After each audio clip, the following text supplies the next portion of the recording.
I received an email at 6 in the morning. It was hot, as always. The heat in the desert did not subside even in the early morning. The tent seemed soaked with sand and sweat. I was just getting ready for my shift when the laptop on the makeshift table flashed a notification. The sender is Mira. Subject of the letter: let's solve this in an adult way. No emotions. Only the PDF file in the attachment. I already knew what it was. We were married for 12 years. I've been through fire, water, my 4 business trips, the death of my parents, buying a house, and long evenings in the kitchen when it seemed like there was only light ahead. But it ended with 3 dry paragraphs in the letter. It looks like she prepared it in advance. It said that she had filed for divorce, that all the documents have already been completed, that she had released the total account, that Dan now lives in the house where I put the tiles in the kitchen with my own hands. Dan is her new partner. Dan is the one who walks our dog now. Dan is the one who drinks his morning coffee from my mug. I reread the letter twice. Then I just closed the laptop. I calmly went to the shower, shared concrete with warm water, which hardly knocked down this dusty heat. He returned, pulled on his uniform, rubbed his boots. He didn't talk to anyone. I didn't even tell Max, my partner in the guard, anything. He noticed that I was in a bad mood and asked, "Problems in civilian life?" "Something like that," I muttered. He nodded. In the army, no one gets into the soul unless you yourself started the conversation. I work in the engineering department. Logistics, communications, infrastructure, rehabilitation. It's not an easy job, but I've always liked it. It had order, structure, and respect. Where I was needed, where I felt like someone. And at home, everything was getting more and more blurry. There were signals. 6 months before my last business trip, the world began to change. At first, she stopped asking how I was doing. The answers became short, as if following a pattern. "It's okay. Work is like work. Yes, I'm tired." She worked at a dental clinic and as a receptionist, but she began to return home later and later. Then there's the gym. 3 times a week, but without a hint of fatigue or any results. There are new dresses. Friends I've never heard of. She always has her phone with her. Passwords have been changed. I noticed everything. But he didn't ask any questions. It's not my style. I'm not a tracker. I'm not a hunter of evidence. I've never played these games, but I started to prepare. I rented a small box in the city center, a regular storage facility. I transferred copies of all the documents there: certificates, VA loan papers, our birth certificates, my parents' wills, and my military insurance. And something personal. Grandfather's watch was old, but it still worked. Mom's silver spoons, which she loved so much. Everything that mattered and that I didn't want to lose. Mira didn't know about it. She didn't have time for such details. I also opened an account with another bank. I transferred a part of my salary there. Not too much, so that she wouldn't notice if she suddenly decided to look at the statements. But enough so that you don't end up with a broken trough. I wasn't sure if it would end in disaster. I was still hoping I was wrong. But more and more often I found myself thinking that I was going to war. Only this time it started at home. At the airport before departure, she hugged me. It was a cold, empty gesture. No tears, no tremor in his voice. Only dry. "Take care of yourself." That's what they tell colleagues before a business trip, not the husband you supposedly love. Even then, I knew it was the end. The world wasn't always like this, or maybe I just didn't notice. We met in the summer of 2011 at my colleague's birthday party. I was on a short vacation between training camps at the time. She was standing at the barbecue, laughing with her friends, in a light dress and barefoot. She talked about her plans. She was finishing a course in medical administration, dreamed of opening her own dental clinic, or maybe just working in an office so that it would be calm and without night shifts. I was staying with a friend, Jake, in Fort Collins. It was like a dream. We talked for hours. 3 months later, I proposed to her. 8 years later, we got married. Quickly, as it often happens when life is torn between civilian and army routine.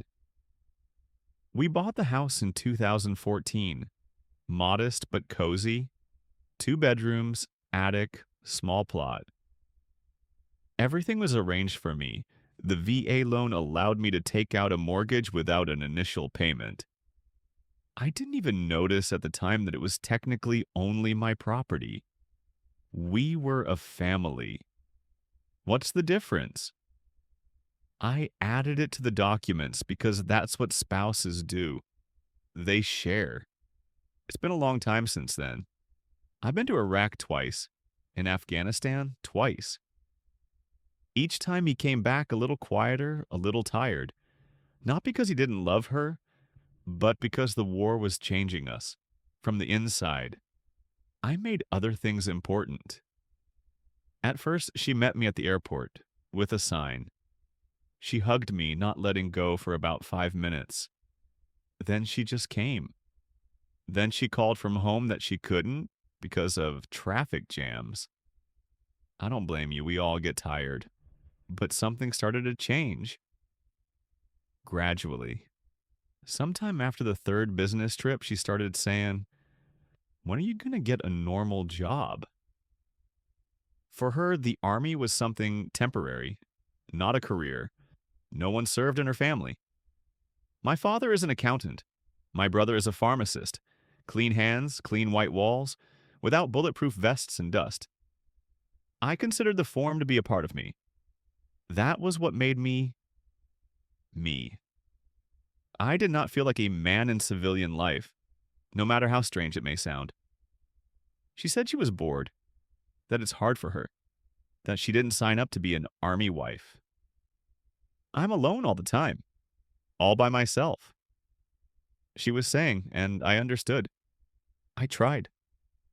I took her to Seattle on my last vacation. We spent the weekend as teenagers. She even laughed in the cafe when I ordered her pink champagne. But then it's back to work. More packing. The base is back. I'm there again. She's here. 2019 was a turning point. I've noticed a change. She got annoyed when I called in the evening. She said she was having a bachelorette party, a movie night, and a date with a friend. What friend? I asked. Well, you don't know her. New, she answered quickly. Phrases like, Melissa got divorced and now lives a full life. Why don't you want to try something else? You and I don't have much in common, Alex. You've changed. I suggested going to a family therapist. She was saying, it's okay. It's just a period. It will pass. But it did not pass. Then there are long working days, sudden refresher courses on weekends, new clothes, gymnastic, diets. Although almost nothing changed at home, I ate as always, but the phone is always there.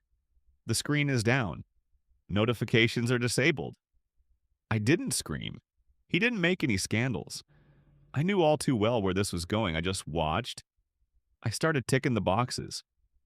Memorize dates, words, and gestures.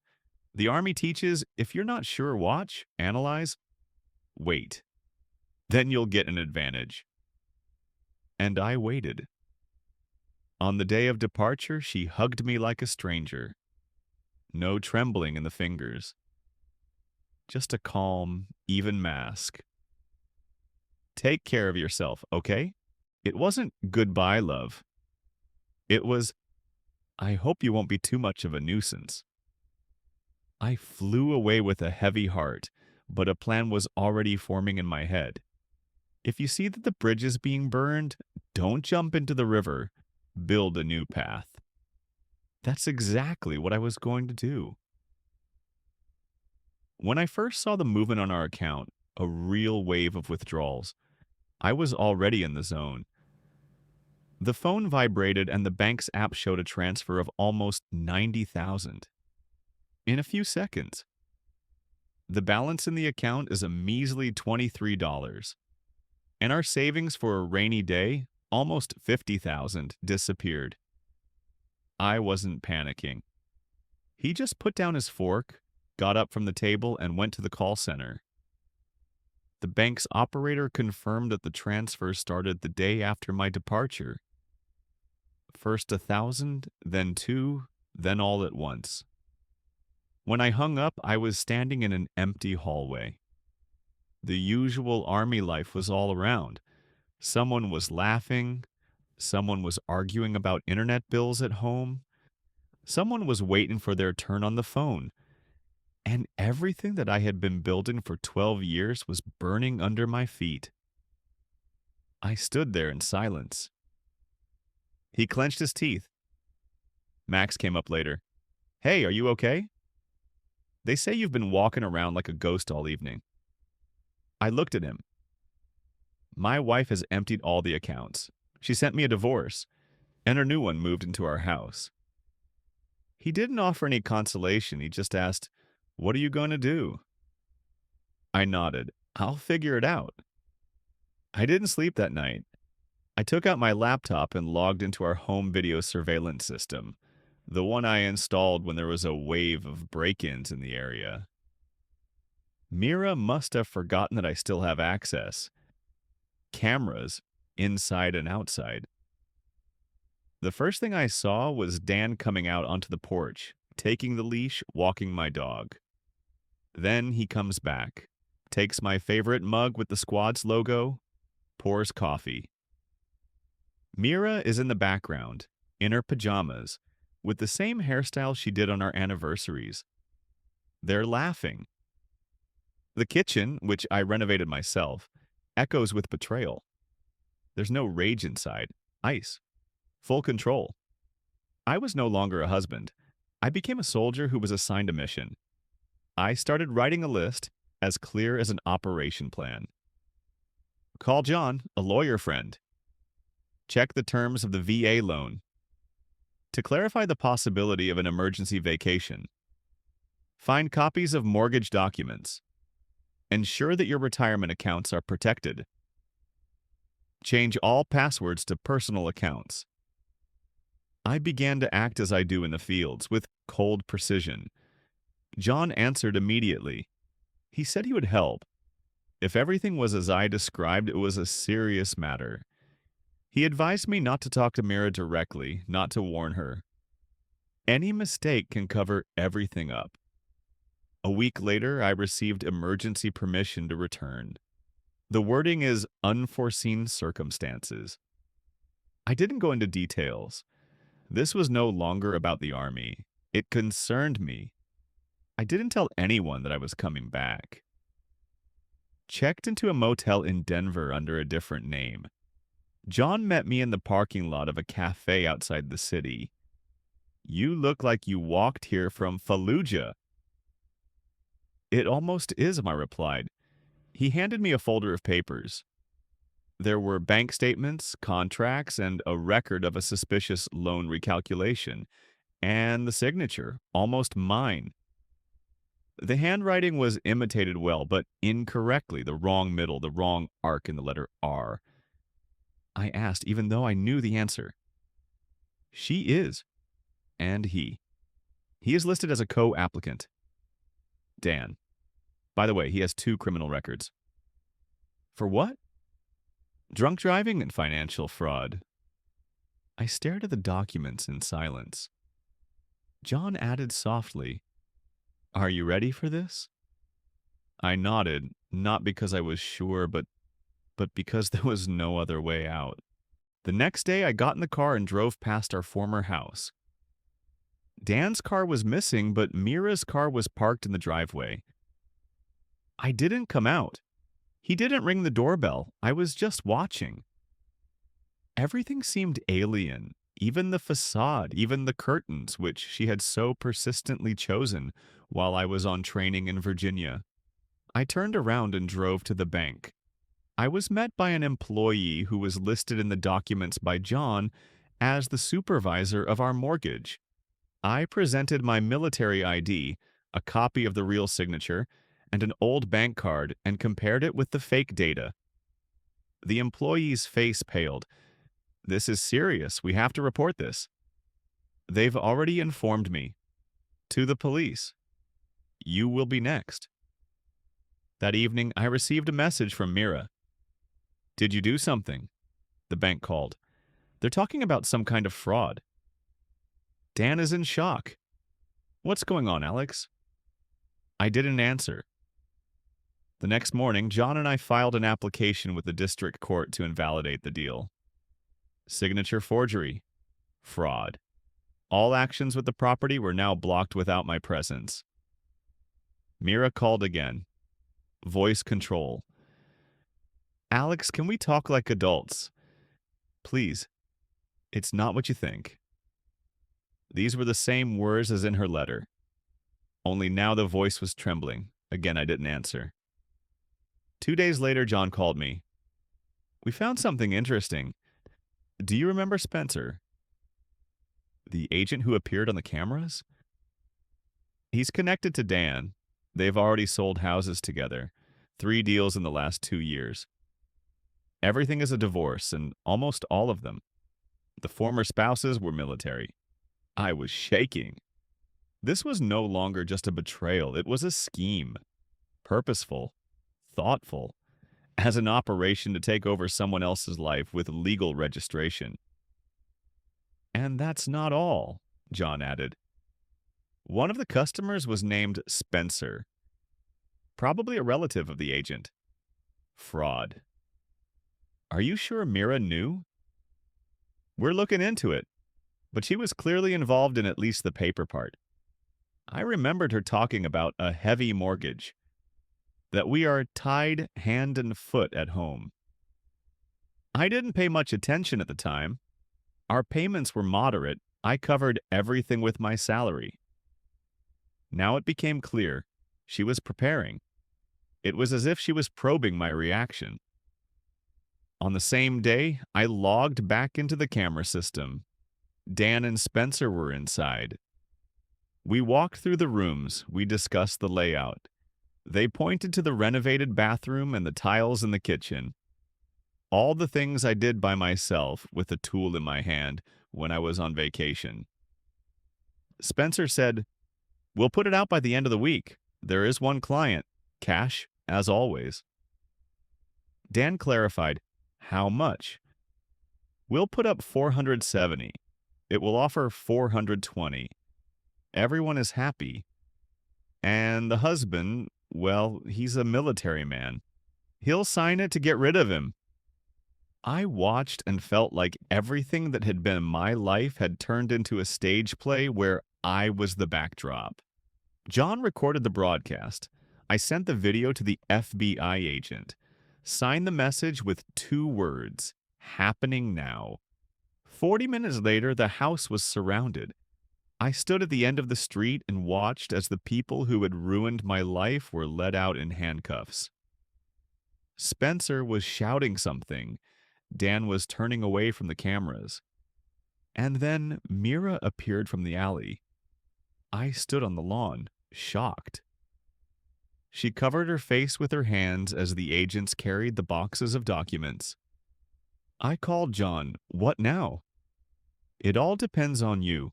The FBI quickly processed the case. Spencer and Dan are under arrest. Charges, fraud, attempted illegal sale of property, falsification of documents, conspiracy, plus federal jurisdiction, because the military VA loans and interstate operations are involved." Agent Patel, one of the investigators, met with me personally. I recorded the testimony, took copies of all the documents, logs, and screenshots. Your case can become central. It confirms that it was not an accident, but a scheme. What about Worlds? I said her name reluctantly. Agent Donovan, the second investigator, frowned. We can't assess her role yet. But if the signature is forged, she can say she didn't know. If she knew, that's another matter. I've been remembering conversations I've had with her over the years. She said that she was tired of home, that life was passing by. She said that she needs to breathe. At the time, I thought it was about marriage, but it turned out to be about the freedom to put everything that was us in the hands of an outsider man. 2 days later, she wrote, Short first, Alex, we need to talk. You are welcome. I don't understand what's going on. Then, did you do it? Dan is detained. What did you tell me? I didn't say anything, but there were contradictions in my head. Part of me still remembered how we stood on the balcony during the first winter in the house. How she fell asleep on my shoulder on her first vacation after Iraq. The way she looked into my eyes before my first business trip, without looking away. The other part is that I saw her opening the doors of my house to an agent, telling me about the kitchen that I dreamed of for 2 years while I was in Afghanistan. John returned with the news. Spencer is leaking everything, so did Dan. They turn in everyone who is involved in similar schemes. The world? So far, she claims that she thought everything was according to the law. Like, Dan convinced her. She says he told her, Alex is going to leave anyway. He has someone. He's just hiding the money. She supposedly believed it. I looked out the window at the fog over Denver.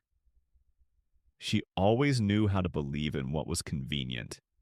We have proposed a pre-trial agreement.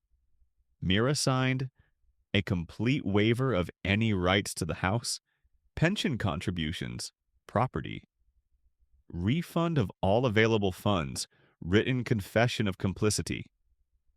In return, I am not filing a separate fraud claim. The marriage was annulled 6 months after her letter. 6 months later, Agent Patel called me again.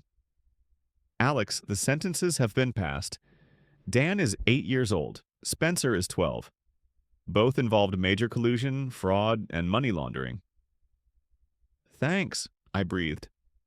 She added, We have identified 11 more families. The scheme is almost the same everywhere.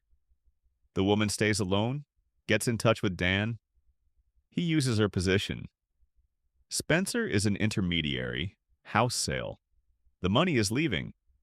You are the first one who brought everything to an end. Thanks to you, others will get a chance to give something back. I didn't know what to say.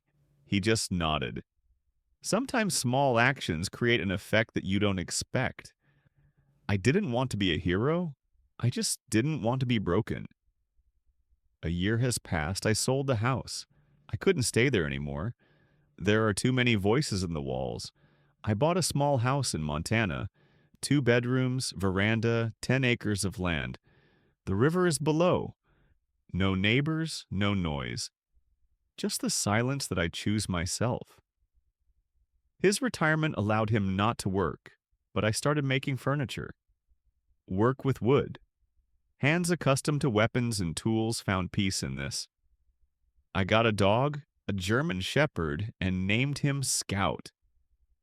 He didn't ask any questions. He was just there. One morning I received a letter, paper, from a woman from Texas. You don't know me, but you saved our house. My husband is a sailor. He was on a voyage when Dan came to me. I almost signed the documents. The FBI intervened in time. They gave me your name. Thank you for not giving up. You fought when it was easier to leave. I put the letter on the refrigerator. When the silence in the house became too loud, I read it again. And I knew it all made sense. Part 15. The world Mira is rumored to have returned to Oregon. She works at another clinic. They say she's changed. Maybe. Or maybe he just lives as he knows how. I don't feel anything anymore. No pain, no anger, just silence. I became a man who was being robbed of everything and who took it all back without weapons, without shouting, just one step at a time. Some wars don't end with gunfire.